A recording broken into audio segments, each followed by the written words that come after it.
Good day, good afternoon, good morning, wherever you are.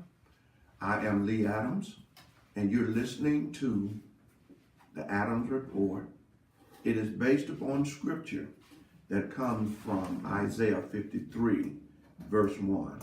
Who hath believed our report, and to whom is the arm of the Lord revealed?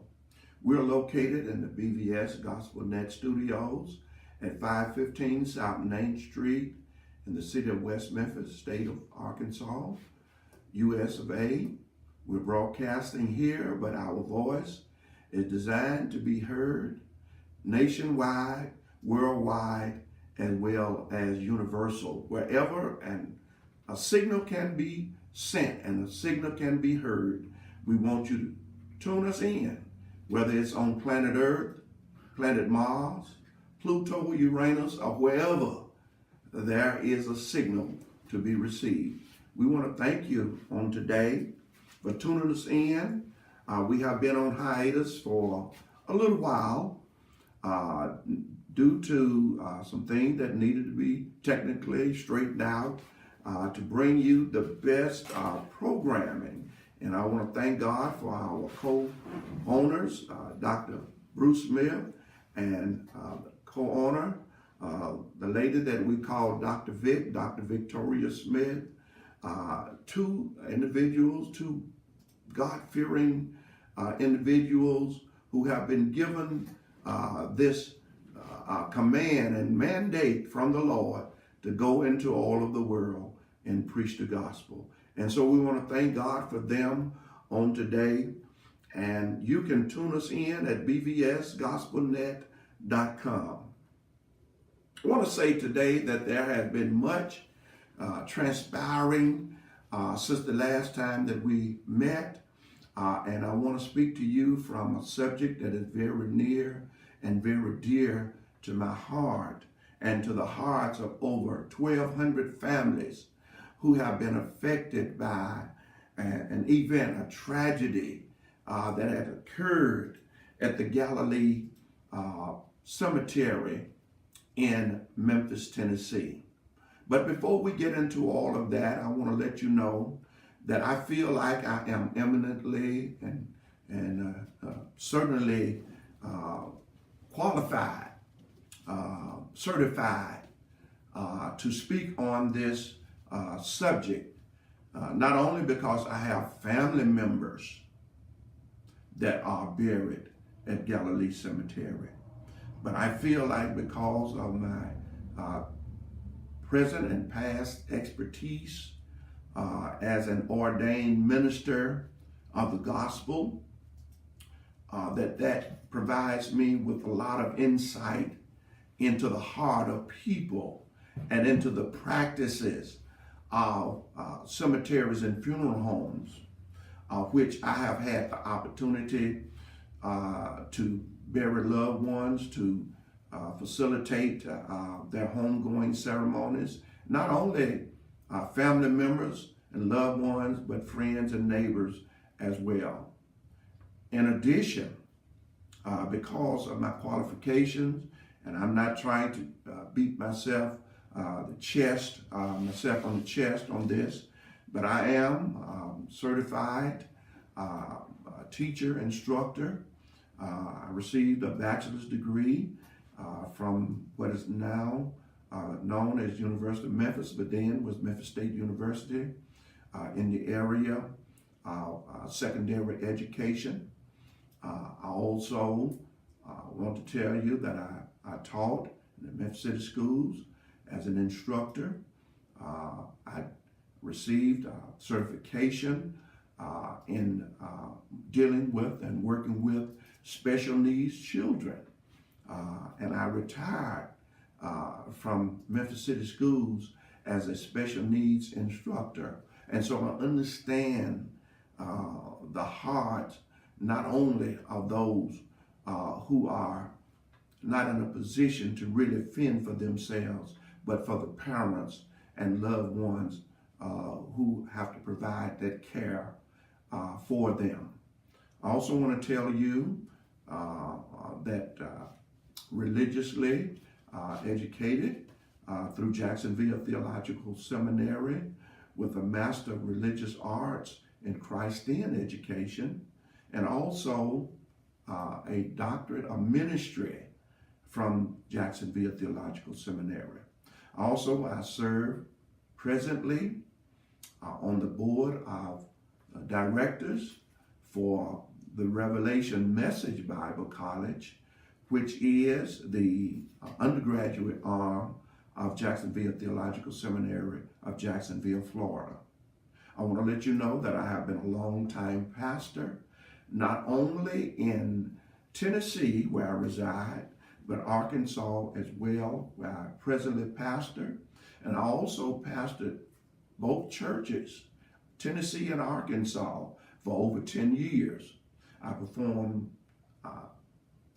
not only in Tennessee, but Arkansas as well, burials and other ceremonies as it relates to the Christian experience.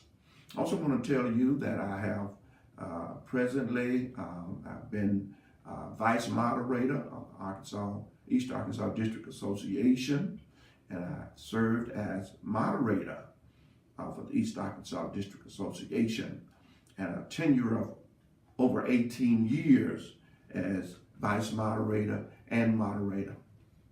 I want to tell you also that I presently serve on the staff of the Consolidated Missionary Baptist State Convention as an officer, and also as a regional vice president of the Northeast region of the Consolidated Missionary Baptist State Convention under Dr. C. Dennis Edwards, who is chairman of the corporate board of the Sunday School Publishing Board of National Baptist Convention, USA Incorporated.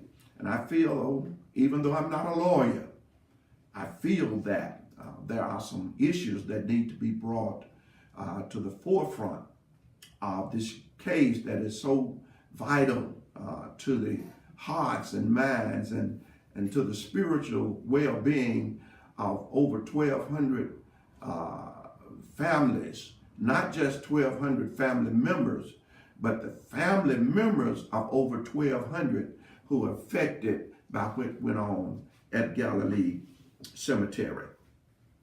I want to say to you on today that I'm going to present this argument in the best way that I can. I'm not trying to be biased. I'm not trying to be prejudiced, but I just want to give you the truth, the whole truth, and nothing but the truth as I saw it and as it related to the families of so many who were affected, have been affected. This commentary will come in two stages.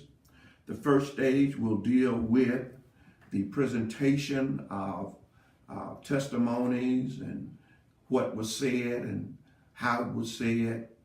I'm not going to try to get into all of the legal verbiage because I'm not a lawyer, but I do know what I heard. I do know what I saw. I will not be able to bring to you 3 weeks of testimony, and I'll try to condense it as much as possible, as well as the notes that I took while I was in the courtroom, as well as the final paper from the commercial appeal article that was written after the final verdict was decreed.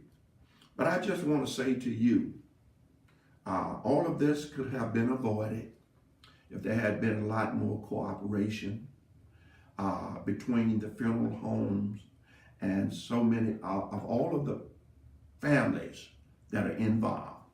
Now, my contention for all of the families is that from the beginning there was a state of denial, denial. And we have seen this from the beginning, all the way from the beginning with Adam and Eve in the Garden of Eden, when Adam and Eve partook of the forbidden fruit that God had told them not to touch nor to eat. And as a consequence of that, they realized the gravity of their sin and their predicament. And so when God came looking for them in the cool of the day, Adam and his wife hid themselves from the presence of God amongst the trees of the garden. And God called unto him and said, where art thou? And they said, we was afraid because we're naked and we hid ourselves. And God asked the question, who told you you were naked? And had thou eaten of the tree whereof I have commanded thee that thou should eat not of? And the man said, the woman whom thou gavest to be with me, she gave me of the tree, and I did eat. And instead of Adam accepting responsibility for the gravity of the situation, what he did was went into a state of denial. Denial, denial, denial. It's not my fault, he says. It's the woman whom that thou gave to me. She gave me of the tree, and I did eat.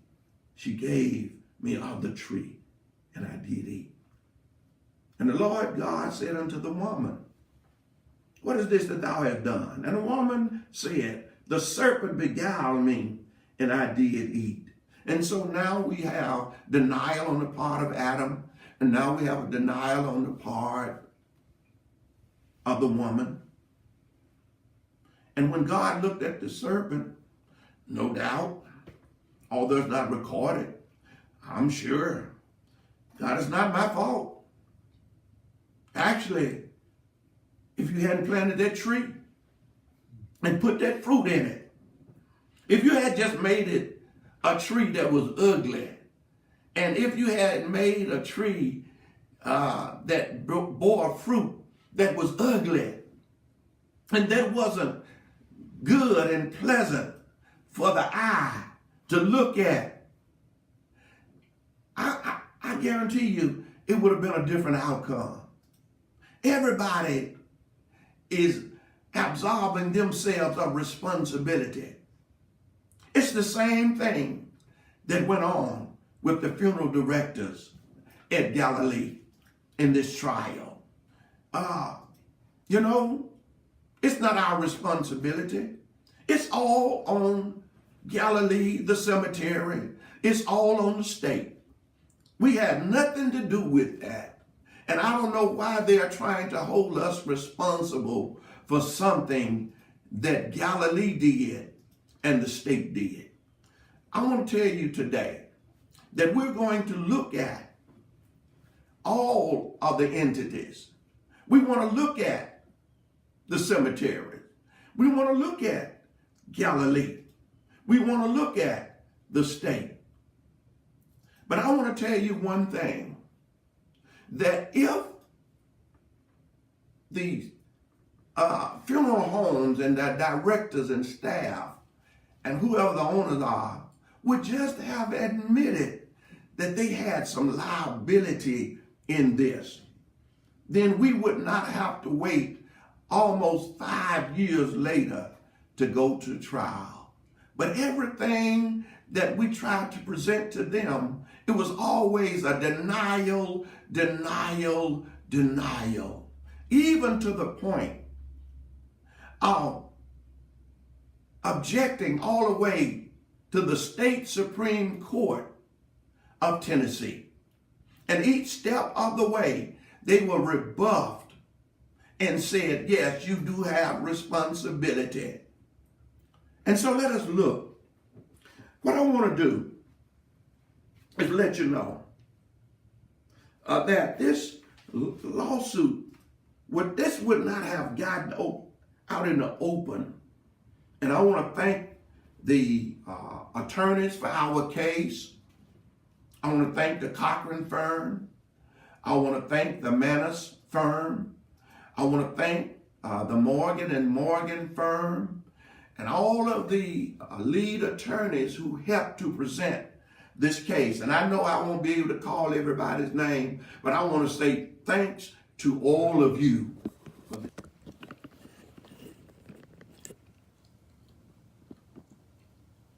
5, 4, 3, 2, In addition, we want to thank our attorneys and staff for all of the countless hours that went into preparing this case, in which we feel like it was a case that was unprecedented in the state of Tennessee, and especially in Shelby County. The magnitude of the persons that were involved, our loved ones, the gravity of the situation, and everything that went into getting witnesses who would testify on our behalf. And we want to thank you so very much for that. Maybe we didn't get an opportunity to do that right after the trial. There were some who addressed the media and were probably maybe over emotional, but I just want to let you know that we're doing this with a level head, and want to let you know we thank you for all that you have done for us, our homes, and our families. And getting back to this trial, as we digress here and there, because this is not a court appearance, courtroom trial, and so I'm not trying to put things in a sequential order as such, but I will try to touch on all of them as we go forward. One of the things that happened is that there was a young lady by the name of Renisha Johnson who was buried at Galilee Cemetery. And there was a man by the name of Derek Gunn, who was a funeral director in Little Rock. And he went with the mother of Renisha to Galilee on November 3rd, 2013, to look for Renisha Johnson's body. And what he saw was crushed and crumpled caskets piled 5 or 6 high. At that time, it is said that cemetery workers had to look inside the caskets as they searched for Johnson. Her body was never found. Mr. Gunn attempted to work at Galilee as a consultant, but later contacted state authorities.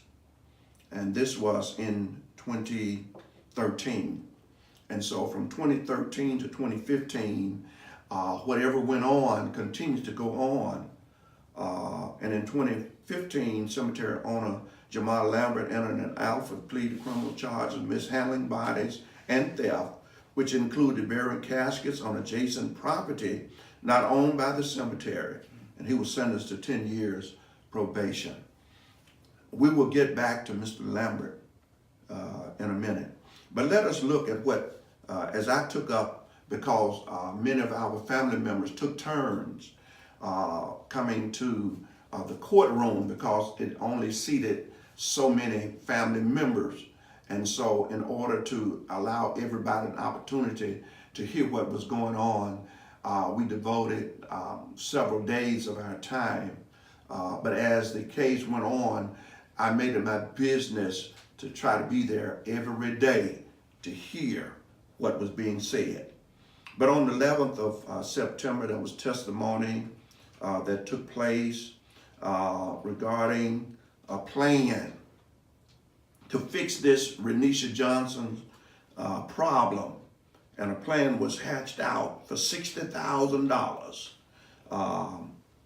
for Jamal Lambert to turn over the cemetery, and that Jamal would be able to get off without charges and to be able to keep $1.8 million that he had accumulated. $4,900 payment was made to Rodney Williams to take over the cemetery. He was asked to come to the DA's office in 2013 and make a statement, but is denying or can't recall what he said. There was a recess of jury, and there was a request for him to leave the courtroom about evidence and statements he made to the district attorney and the investigators. It was said, tell the funeral directors and pastors everything is fine. That's part of the plan. Tell them everything is fine. Nobody will know the problems except Renisha, and that's a good thing. And the thing is, if we can just find Renisha's body, if we can just put a hand on Renisha, everything will be okay. Because you know what? We can smooth it out. We can work it out. And all we need to do is to find Renisha. They talked to Jamar Lambert about the property line and Renisha, the little baby girl. What had happened is, in this time frame that the cemetery was could only contain or bury so many remains, so many bodies, hold so many caskets.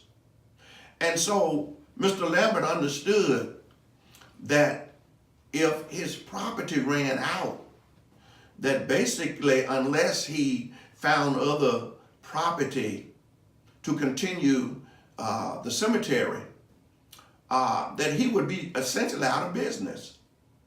And so since the money had been so lucrative and there was other property adjacent to his, what he decided to do was to extend the cemetery line past his own and began to bury remains on other people's property. And it took an injunction, it took a court case, an injunction from the owners to prevent Mr. Lambert from burying on property that didn't belong to him. And not only that, but they had to put up a fence, a property line, to keep him from encroaching on theirs. The lawyer quoted the statute and said he dug deeper about the rule before he gave his deposition on burying remains. Our attorney talked about the importance of remaining with the family. And it was important. It was important for the family to be buried. Mr. Gunn was sent pictures and said Galilee did not prevent any funeral home director from staying to see that burial was done.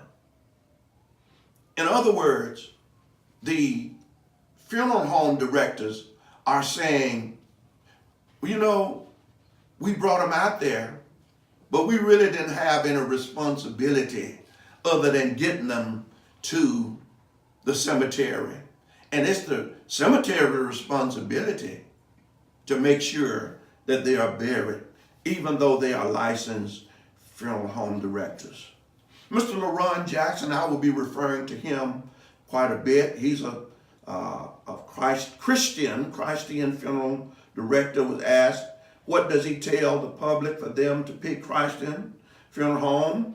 And of course, the lawyers objected to this, and I don't know why, because it is a public fact that Mr. Jackson has in fact placed billboards publicly to be seen about what he does. Why the lawyers would object to being asked, what does he tell the public? It's plain view. He has a billboard. He's in the newspapers. He is seen, he is read. And why they would object, I have no idea. That's something that you'll have to ask them and him. Several minutes went by in the discussion.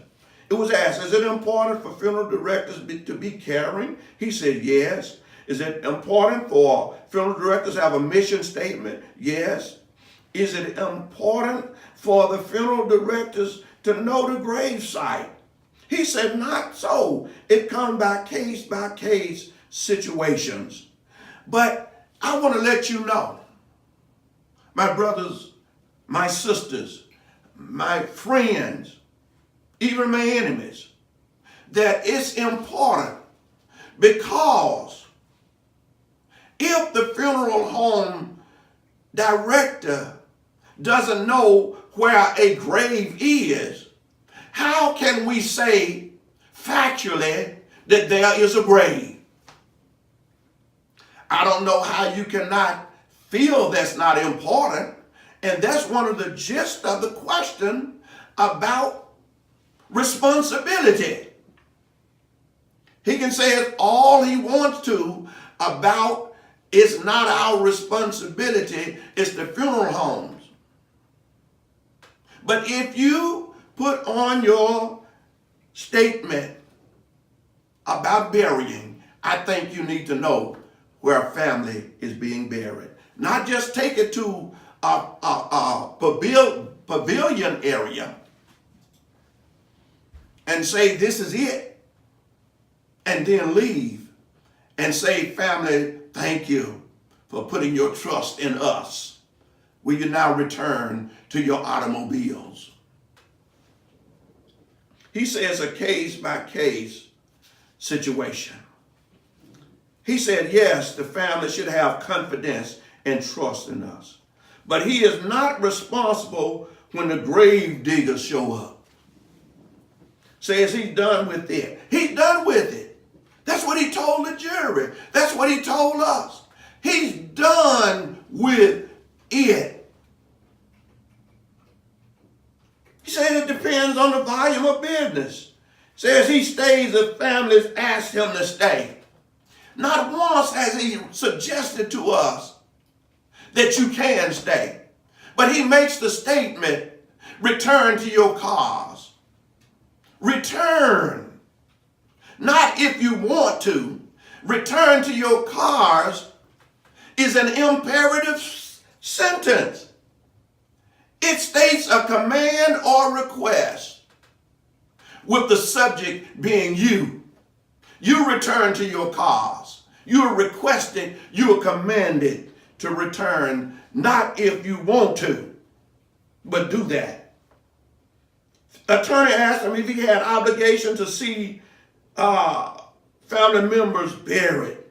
There was an objection and a sidebar, several minutes. I don't know what came of that.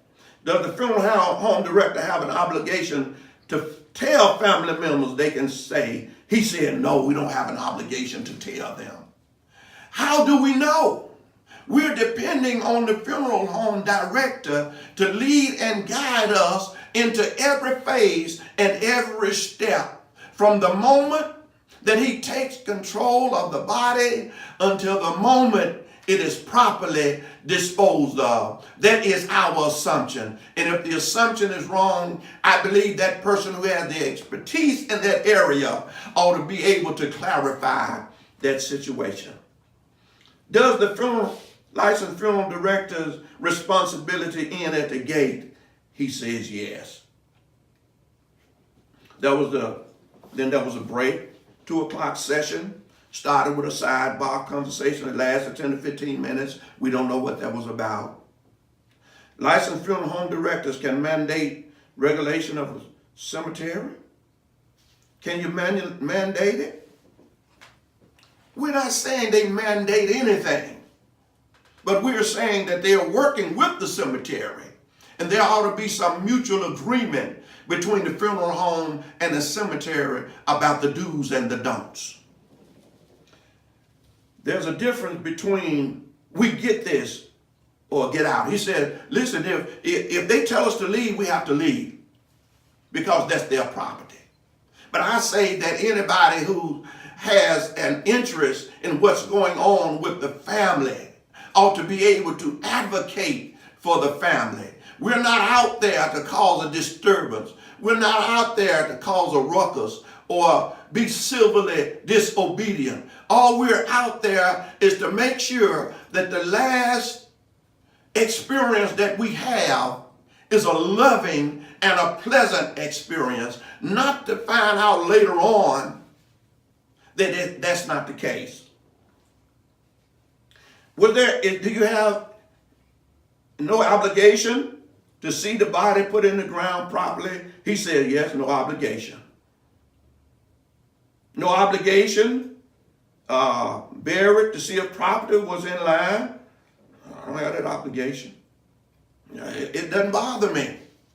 It doesn't bother me that it's been reported that Mr. Lambert is burying on property that does not belong to him, but belongs to someone else. It doesn't bother me. It doesn't bother me that we never see a grave. As a matter of fact, he was asked a question. He said, yes, I've been in this business 27 years, and I've been going to Galilee, and I've only seen burials 10 to 20% of the time. In other words, 10 to 20 out of every 100 has he ever seen. We don't know what happened to the other 80 or 90 that he didn't see or we didn't see. He said, yes, I've done this in over thousands of this in my career. I'm also licensed in Arkansas. And in Arkansas, he says that funeral home directors are required to stay there until the body is placed in the ground and witness a burial. And when he was asked about does he believe in the difference in level of care, he said no. But it's obvious that if you have a standard of care in one state in which you are registered as a licensed funeral home director, and that state says you stay, why not exercise that same level of care in another state that says you don't have to?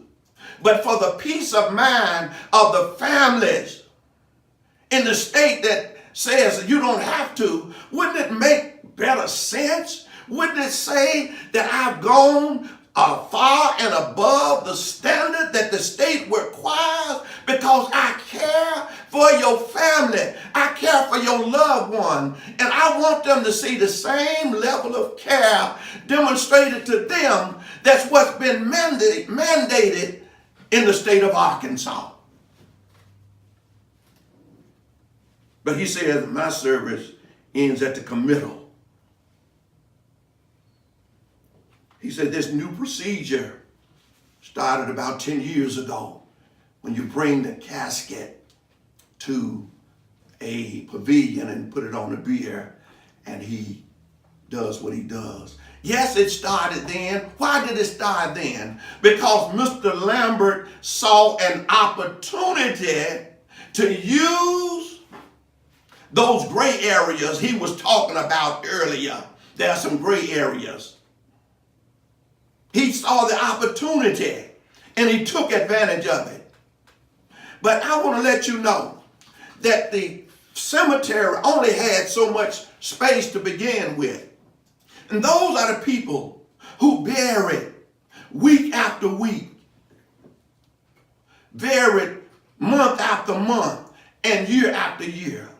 And you're not going to tell me that you can't see in your business that a cemetery's land is filling up and you say it's not my business. I say it is your business. And even if it was not your business and you felt like you shouldn't say anything, I believe if you say you have a Christian funeral home, and I'm assuming that's not your last name, you all said in the trial that words mean something. Christian, a person following the teachings of Jesus Christ. That doesn't seem Christian to me. What's the Christian thing is what would you do? What would Jesus do? And follow what Jesus would do. Jesus had one example of meeting someone who was on a funeral bier, on the way to the graveyard. And Jesus stopped that funeral procession and touched it, and the young man came alive and got off the funeral bier. But Mr. Jackson, you left the families at the funeral bier. You left the remains of the deceased at the funeral bier. Jesus got that young man off the bier. You left him there. That's not the Christian thing to do. And the other word I want to tell you is the word bury or burying. To put a dead person into the ground. To hide something in the ground. As the dog buried the bone. Even the dog would bury a bone. But you wouldn't even go the last mile of the way. None of you who are on trial, not just you, Mr. Jackson, because you were representing all of the other funeral homes. And what you did is exactly what they did as well. Burial, the ceremony of burying or putting a dead person in the ground. But you didn't see that only 10 to 20% of the time. Every 10 to 20 of 100, you saw that. They showed you what they wanted you to see. But you didn't go any further than what you wanted to see. Now, he admitted he's not a lawyer. He was asked about what he knew about whether the land was barbed wire fenced or not. I'm not going to go through all of these depositions and testimonies. The M.J. Edwards, the Golden Gates. But in all of them, they talked about how caring and concerned they were about the family. But remember one thing. They are a business. They are a business. And they are a fraternity together. Mr. Tucker said he was not allowed to see burials. This was family mortuary. V.H. Benz said they always had a tent in the same spot. Caskets would still be there when they left. They had no personal knowledge where a family member was buried. But they said denial, denial, denial. Our responsibility doesn't start or does not begin. Or let me rephrase this. Our business ends at the gate. Whatever goes on past the gate is not our business. Even though we see some things, because their expert witness,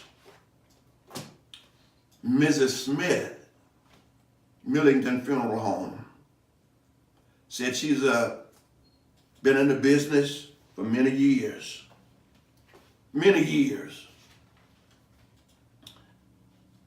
She's not only a licensed funeral home director, but she's also a licensed embalmer, which means that those are two different professions.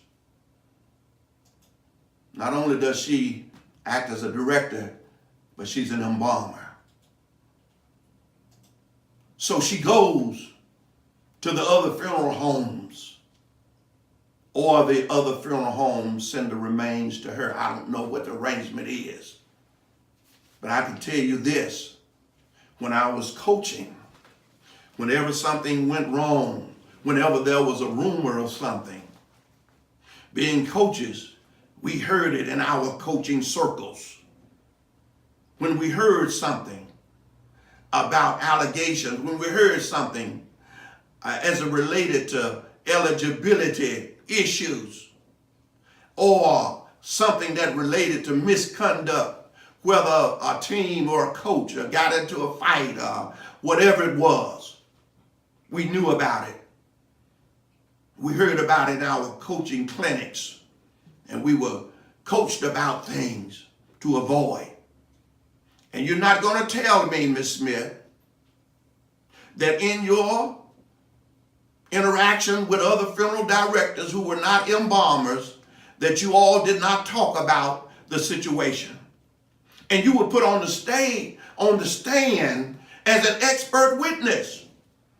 And when your own lawyer questioned you about where you heard this information from, and he said, the newspaper, am I right? And you said, no, I don't read the newspapers. Well, where do you hear from it? Oh, on TV. As if TV, with a 15 or 20, 30-second snippet, will give you all the information you need, but it did give you some information about what was going on. And so not only do you not read the papers, but you listen to the news, others do too. And then the question as an expert witness was asked of you this question: are you a member of any national organization? And you said no. You're an expert witness. You've been in the funeral home business for years, but yet in your profession, you have no affiliation with anyone else, any organization other than the Good Old Boy Network in Memphis and Shelby County and the surrounding area. You don't know anything about what's going on standard-wise as far as best practices are concerned. Everybody in every profession is dedicated to making those who are in their profession better by having newsletters. Of course, you don't read, because you just said it. You don't read letters. So a newsletter is also a paper. You don't read that. You don't read magazines. You don't read anything about trade that's going on. And then your counsel had the nerve to discredit ours and said, he's not from Memphis and Shelby County. He doesn't have any license here. He's from California. What does he know? He doesn't know anything about what goes on, because the Good Old Network, the Good Old Boy Network, of which you're part of, is the one that you use the standard to go by. You're not affiliated with anything nationally.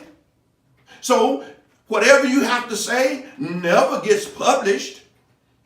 And since you don't read, I'm assuming you don't do very much writing.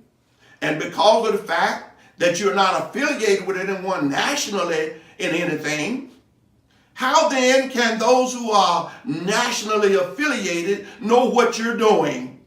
You can't give an interview. You can't write any articles. You can do nothing other than say, I have been in this business for X number of years.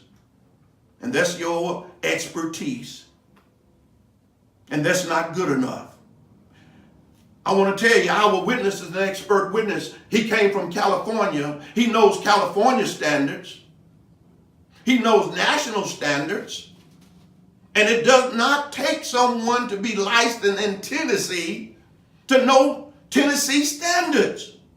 We're not operating on Tennessee standards. We want to operate on national standards so that you're giving the best possible practices there are. That's what it's all about. It's about making sure you're at the top of your game. That's why coaches go to national coaching clinics. It's why superintendents of schools go to educational clinics and seminars and workshops. You don't conduct any, you don't go to any. You're just a legend in your own mind. You're an expert in your own mind, according to the people who put you on the stand. I'm going to close out, and I want to leave you with what I heard or read in the Commercial Appeal. Wednesday, which is yesterday's paper, September 26th, in which the verdict follows a class action lawsuit with more than 1,200 plaintiffs whose loved ones were buried in caskets, one atop the other. Cemetery records were in such a state that it's likely that Families will never know who is buried there or where.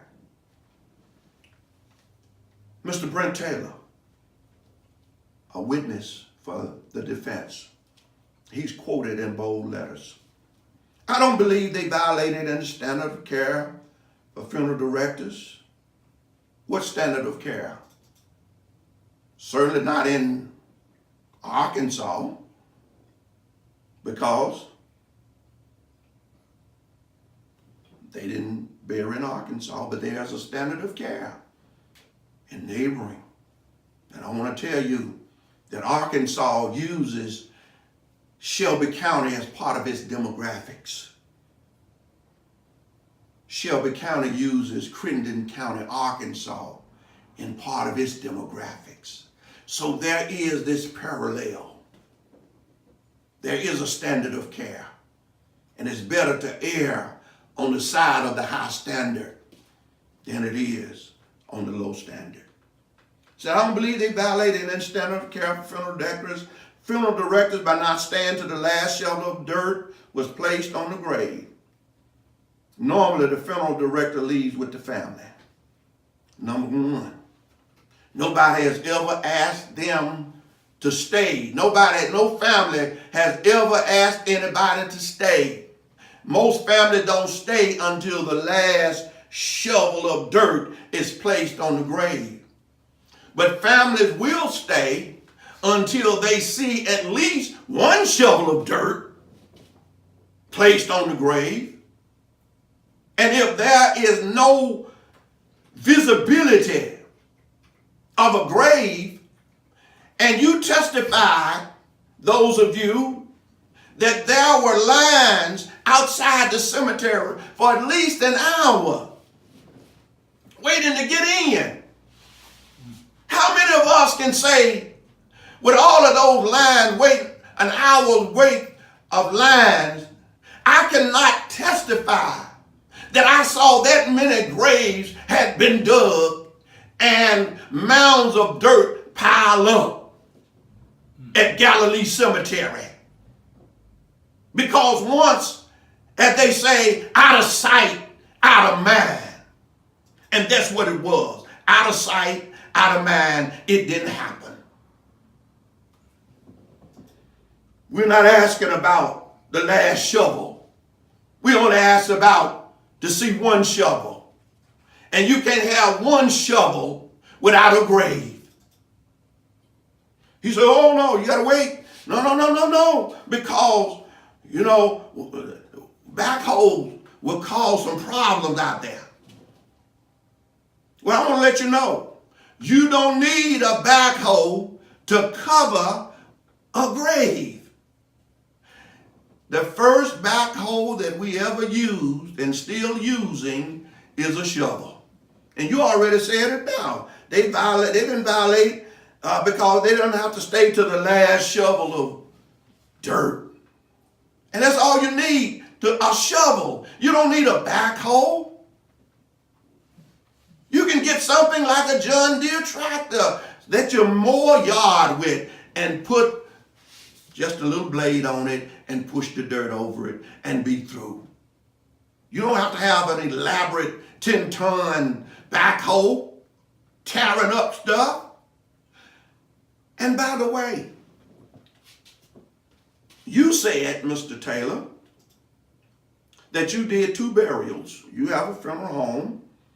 You own several funeral homes and the Helen Krieger Cemetery in Munford. You own these. But tell me, why, when the state asked you to bury 2 prisoners at Galilee, the state told you that in order for you to get your money, that you had to document, you had to verify that the grave had been covered. You had to show pictures of the casket in the grave.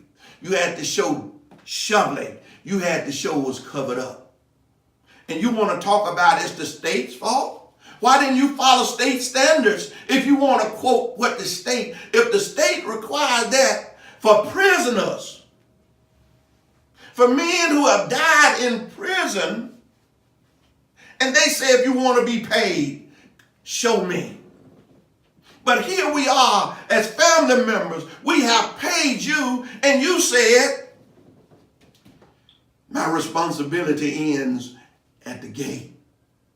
They have to wait on their check, but you got your check.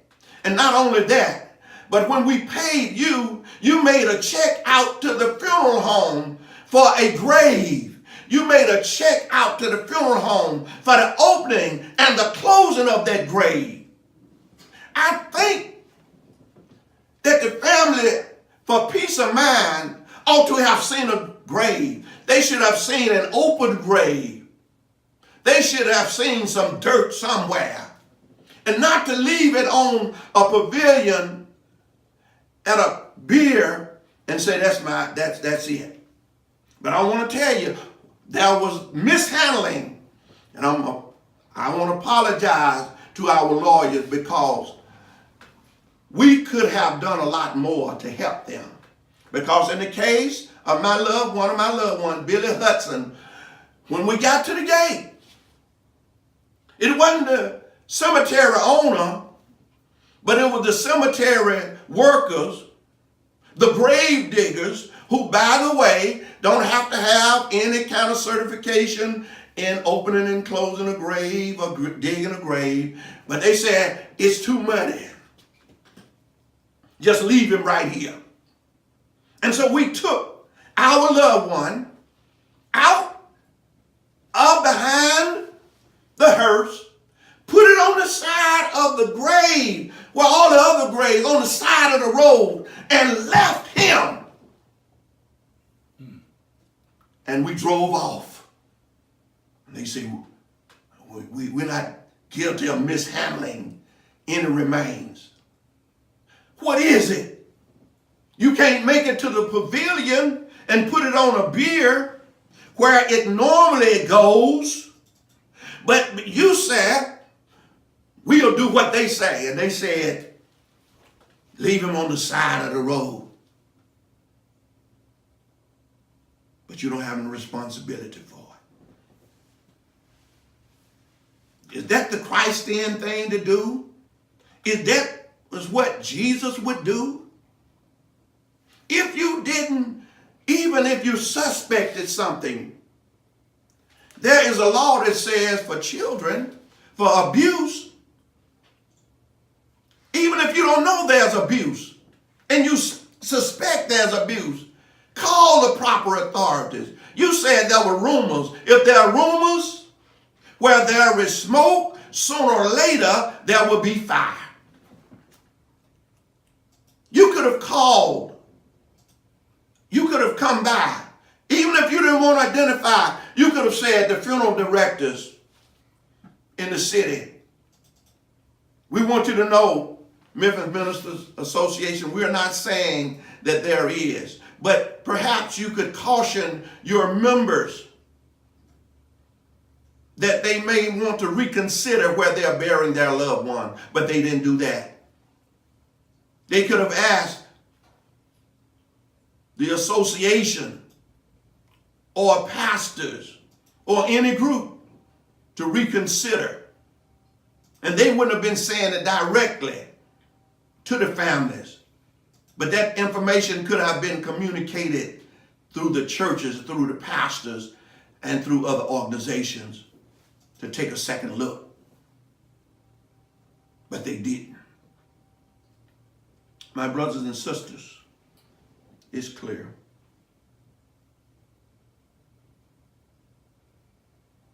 It's clear. No, there's no line item for burials in your funeral contracts. But there was a line item for a grave, for an opening and a closing. And we didn't get that. We didn't get it. And if we didn't get it, it didn't happen.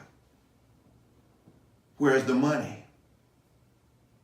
We didn't buy one grave for 3 bodies. One grave, one body. One opening, one closing. Not three bodies in one grave, but one body in one grave.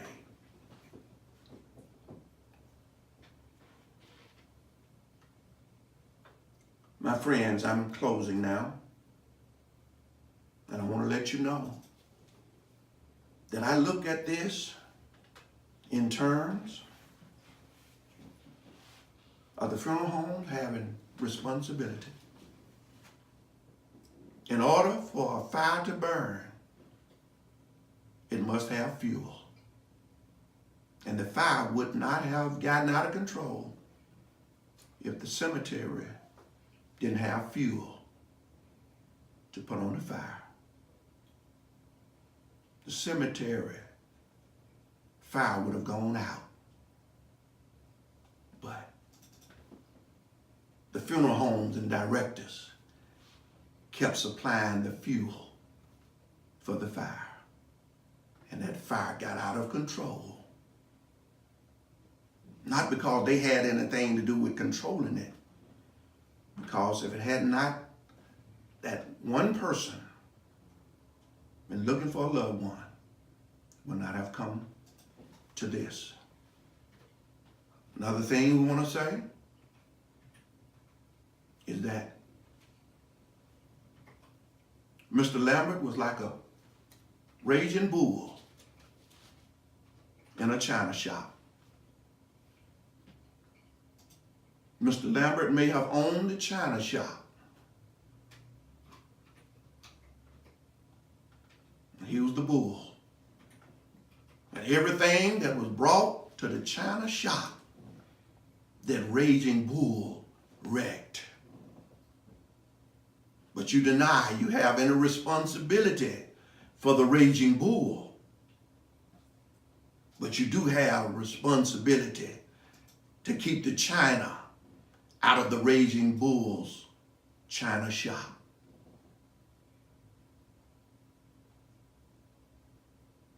I want to say this: where there is no body, the bull quits. Where there is no china, the bull cannot break. Not to take the china and put it in the front of the china shop and say we have no responsibility for what goes on. Yes, you do. Just keep the china out of the china shop. Last, I would say to you, this man is just like the cat. I mean the funeral homes. These men and women are just like cats. And there is a bird in the bird cage. And the cat studies every kind of way that he can to get in the bird cage. And when he finally has his moment of opportunity, when you left the bird cage open because you were distracted, and you came back and you discovered that the bird had left, the bird had been eaten from a left open bird cage. You know what the bird says? It's not my fault. You know I like bird. And if you had not left the bird cage open, I wouldn't have had a chicken dinner. And my brothers and sisters, this is the Adams Report. Thank you for your listening ear. And thank you for your audience. God bless you and God keep you is our prayer.